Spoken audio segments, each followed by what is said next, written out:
The day the bandages were removed from my eyes, I jokingly pretended I was blind. My husband and best friend were standing by my bedside, pouring out their hearts. "It's okay if you can't see anymore. We'll take care of you for the rest of your life." But that same night, all three of us ended up in the same bed. They were lying with their backs to me. My best friend was on top of my husband, panting heavily. Realizing that I couldn't see, their faces were full of satisfaction and pleasure. Worried that I might hear something suspicious, my best friend whispered, "Jasmine, I'm just giving your husband a massage." The disgust inside me nearly made me vomit, but I held it back. When they were finally done, I tried to find an excuse to leave the room, but my 5-year-old son suddenly ran in. "Mom, I missed you so much." My heart softened. I was about to open my arms to embrace him, but he ran straight past me and snuggled up beside my best friend. The three of them looked like a perfect family, all smiles, but when they looked at me, their faces twisted with disdain. I couldn't take it anymore. I stepped out of the room and dialed my lawyer's number, telling him to bring the divorce papers. If they were so happy as a family of 3, I would give them what they wanted. I just wondered if my best friend could afford to support this pair of freeloaders.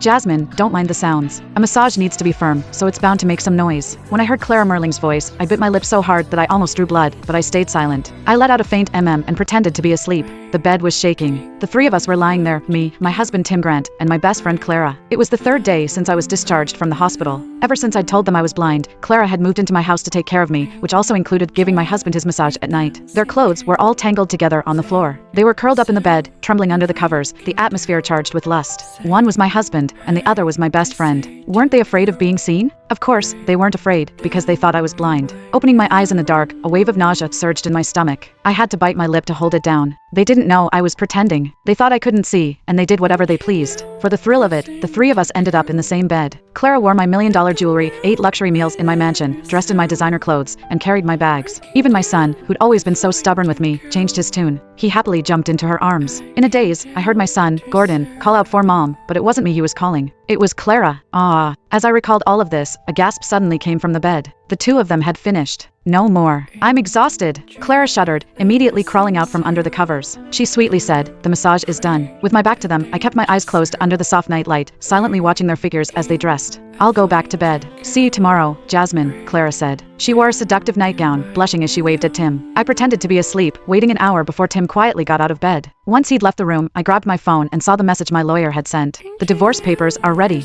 As I thought about the scenes that had unfolded these past few days while I was blind, my eyes turned cold. I scanned the room and sent another message. "By the way, don't forget the prenuptial agreement. I want Tim to leave with nothing. And that son of mine, who wanted Clara to be his new mom, well, I would let him have his wish." Click the link in my profile to watch the exciting follow-up.